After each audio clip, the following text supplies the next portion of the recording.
stepper. Now there's a lot of dangerous people who's locked up like O Block 6 right now, and they also can do more damage inside them walls than they did in the streets. And yeah, they may have been stepping on shit, but they also can have people who's free now on the streets die with so much time inside the penitentiary. It's just a matter of time before O Block 6 turn in that profit sheet. Now before I get into this 5K1 and Rule 35B that's gonna set all their ass free, I'm gonna take you to the beginning. That's gonna make this whole process complete. Now calling it a domino effect is like an insult, because it's more like a tsunami. You should always get a proffer letter before you cooperate with the government. I'm sure you've heard of a proffer letter or a queen for a day. So this is a letter that the U.S. Attorney presents to the defense prior to any kind of a cooperation meeting. This is a standard form letter. It may be written a little bit differently in different districts, but essentially what it says is that your attorney has told us that you wish to meet with us for the purposes of cooperating. It doesn't mean they're going to accept your cooperation. It just says you wanted to meet and talk about maybe what you know. The most important thing about the letter is where it says that you must be completely truthful.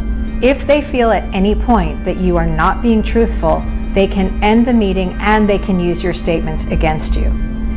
They will know everything about your case by the time you're having this meeting. They have cell phone records, they have text messages, they have emails, they have bank accounts, they have spoken with witnesses. They have way more than you think they do, and they in fact may even know more about the case than you do. So you have to be completely honest with them. They will ask you questions that they know the answers to just to make sure that you're being honest with them. So that is the number one most important thing, and the U.S. Attorney will tell you that at the beginning of the meeting, even though your lawyers hopefully already hammered this into your head, that you can't hold back. You have to be completely honest with them. The next thing it says in the letter is that your statements given during this meeting will not be used against you in your case in chief. Well, chances are if you're having a cooperation meeting with the feds, you're not going to trial, so there isn't going to be a case in chief. A case in chief is the government's case against you in trial.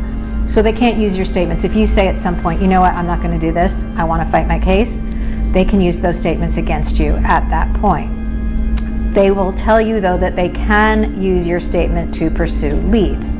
So if you tell them, I buried the body over there, they can use it to pursue leads. They can go and dig up the body. Now, they can't use your statement against you at trial, but they can use the DNA that they find or match the weapon that they found with the injuries, things like that. They can pursue leads, and they may lead back to you for other crimes that you may have committed. Chances are that's not going to happen. Most of the time, cooperation agreements go smoothly and everything is fine and it doesn't lead to new charges. So the only part of the proffer letter that everybody gets upset about is that no promises are made in the proffer letter. No promises are made during the meeting. No discussions of plea negotiations occur during the meeting. They will not guarantee, and it is in their sole discretion, the government's sole discretion, if they feel that you have provided substantial assistance in the prosecution of another, not against yourself, but against another, if it has to be information they don't already have. It's not that you're just confirming what they already know. It's new information, or you're really helping them put the puzzle pieces together that they couldn't figure out. That could be considered substantial assistance. So that's what the proffer letter says. It says you've discussed every part of the letter with your attorney, you sign it, your attorney signs it, and the U.S. Attorney signs it, and then the meeting begins. And you have this conversation that can last hours, depending on the number of questions and how well you are prepared to answer those questions. And there can be multiple meetings, and you can have the U.S. Attorney write another letter for each meeting, or have them confirm that that letter will apply to any and all meetings. And then cooperation information is defined as any information that they've obtained during your cooperation. Now, a proffer letter only goes to the statements that you make. If your cooperation involves active cooperation, like wearing a wire or engaging in transactions with somebody who's under investigation, that is not cooperation information because you're not telling them anything. You're doing things, you're acting. So The proffer letter is a very important part because you want to be sure it's called use immunity, that they can't use your statements against you in the prosecution of you in your case. And that is proffer letters.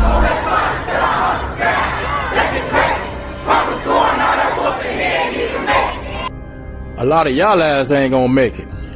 Now 5K1 is when you start telling as soon as the feds jam your ass up. And they'll do it in ways where nobody will know. Perfect example.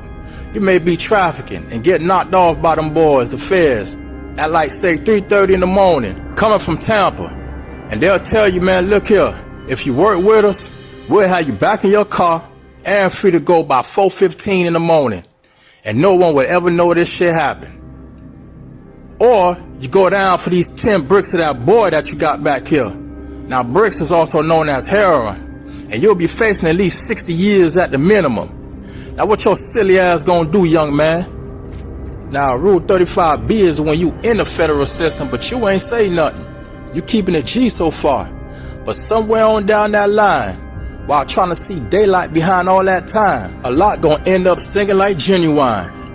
Now you can have your girl set some dudes up, tell on somebody in there, they got a loose ass mouth, talking about crimes and shit he did or whoever else did, evidence that's considered substantial.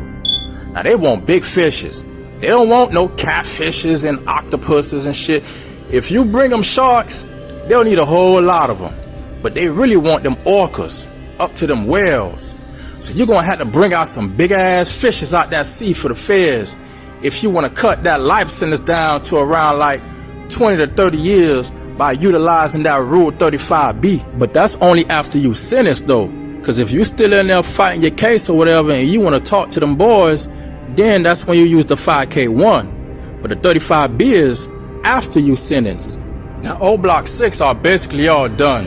They all been found guilty because they don't want to respect science and technology. They just waiting to see if they're gonna get 100 years or a life sentence. Now Moonwop trying his best to wiggle out that jam and get free, although it may be a lost cause and him not accepting reality. And that's why I feel like if his motion gets denied, he gonna be the first one to start giving up them orcas and whales, cause a life sentence means life. You will never see the streets unless one knows about a lot of murders in details that the investigators either try to patch up or don't even know, and all types of other shit, cause they gonna know if you lying or not. Now I'm pretty sure all of them knows enough to bring a wicked tsunami tearing up everything in its path through our Chicago streets. Now let me cut in right quick and show you different wicked tactics that these feds play, cause they could free you and they also could get your ass jammed up on some bullshit. In the future, if we ever knock him off, will you be willing to come back and testify against him? You get your Rule 35. Nah, it's the Rule 35. Can anybody find out if you under Rule 35? Well, you gonna know. You know how you gonna know? How? You gonna see a nigga leaving off the road going back to testify. What we call it going to murder a nigga. Yeah. That's what we call it the feds. See, like this here, what you see, go smash. do what you see in the feds, right? You see, sometimes you see so-called solid niggas that supposed to be solid, and they walk around in the USPs and they'll just disappear. Like they'll just come get them and take them to court. And when they disappear like that, then quite naturally we hear through the grapevine that the nigga done went back to the county jail to smash a nigga. But a lot of these niggas, you've been walking around for years thinking they solid, and niggas done turned like that. You got to think is that a lot of these niggas that when they dangle that carrot in front of their face and like, look, you done been in 20 years or 15 years, the only thing you got to do is just say he did this. It take a hell of a man. It take a hell of a man, bro, if you know you're gonna die in prison and all you got to do is just say this right here, even if they make it up. Because sometimes the Fed been known to get actors. And what I mean actors is they'll get a motherfucker in a suit that you never seen a day in your life and come to your federal trial and swear on the Holy Bible that for the past year you done sold him 20 keys. Yeah, two here. You ain't never seen this motherfucker. I'm talking about he acting. I'm talking about he's telling a story about you. Yeah, I've been knowing him. I met him. We even went out to dinner before. They're gonna coach him on you. They're gonna tell him everything about you. This is what the federal government do. They're gonna tell him everything about you to what he know you. So when they questioning him, he gonna be popping that shit off, bro. Yeah, yes, they play a dirty game, bro. They do that. Nobody you even know. This might be just an actor, literally an actor from Hollywood, nigga. They use that technique against them drug boys heavy. There's a lot of guys right there in federal prison that's locked up behind hearsay. Yes. Meaning just, they called a case, there was some niggas heard about the case, they started making phone calls, they said, well guess what, we're gonna fly you down, come on, testify, get on stand. And them guys get out. I know for sure, I was up there at Estelle. One of the homies came down from Tampa. I didn't know him from the streets. Didn't know him at all. But he knew me, or knew of me. And one of the homies was like, hey man, you got a homie here from Tampa and shit like that. I was like, yeah. So I'm skeptical, cause I don't know him. He ain't come up in my era. So I ain't really trying to get too close to him. I played a little game of chess with him and kind of talked to him, but I could tell he wasn't trying to, like if I would have seen you, oh man, that 30 red, you know, boom, boom, boom, I would have chopped it up, bro. This dude here had a little different feel about it. He probably was on the compound maybe like 6 months. And all of a sudden, you know, he disappeared. Now I knew he had 15 years, because he told me what he had, but he disappeared. Now when I get out, I find out what happened. He came back and testified on somebody. Then got out, got from up under them 15 years, gave the other guy a life sentence. That's why we say he going to murder a nigga, or he going to smash a nigga. That's why we use that terminology in the feds. So if a nigga leave the compound, oh yeah man, he gonna go back and smash a nigga, my nigga. Yeah. And that's what he did. He went back and got a nigga life sentence. So he went from 15 For free. 15 to free, and the other nigga life. Life. Right now at USP Pollock. Wow, that's And he crazy. ain't got caught with no dope. The nigga who got life ain't get caught with no dope. Look, The nigga I who was had up the the 15 road. I was got up- caught with a brick. I was up the road with the nigga at Coleman that testified on Blood Raw. First of all, he pled out to a life sentence. When he pled out to the life sentence, he pled out to, I'm gonna plead to life, but I'm gonna tell on Blood Raw. And Blood Raw beat the case and the nigga end up in the field with the life sentence still. Blood Raw beat the case. He pled to life. All right, man, y'all got me, man. I'm gonna go ahead and plead. And I don't even know Blood Raw never talked to him and then, but I was at Coleman with the hot ass nigga that told on him. And like nigga was kind of protecting him there. Coleman just keep it real. He stayed there for a little while, but they end up beating his ass and stabbing him or something. And he ended up going up the road and he went from USP to USP with that knife in him, man. Now, who all actually think that these old Block 6 gonna keep it real? Los ain't got a chance.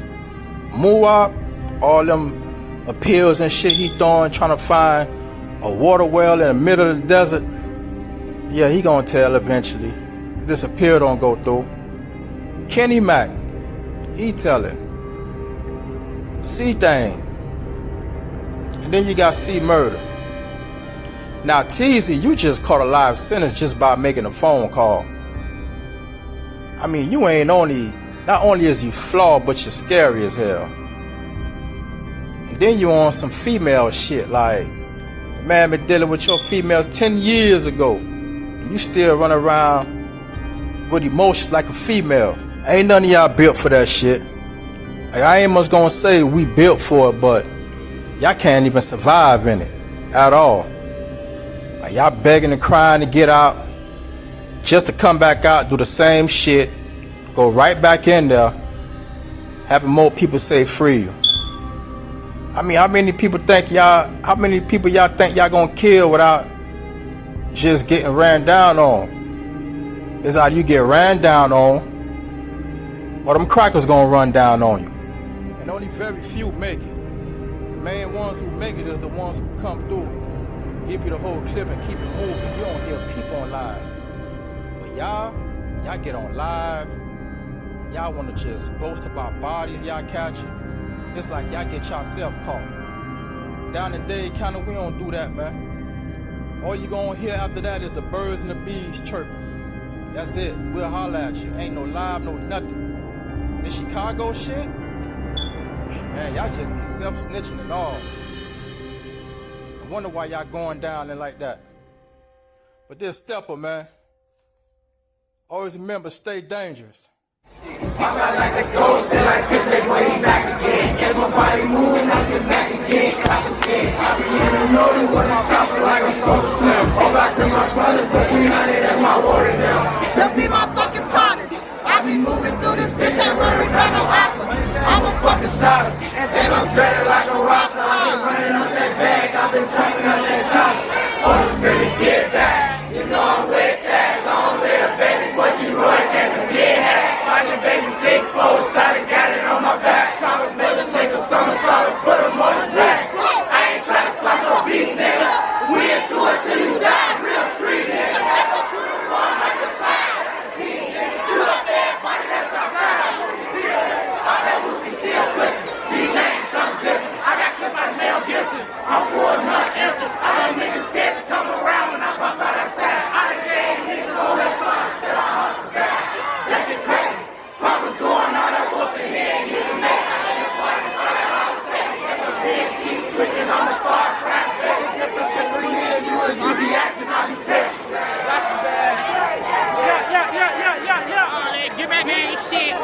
shit. You feel me, man?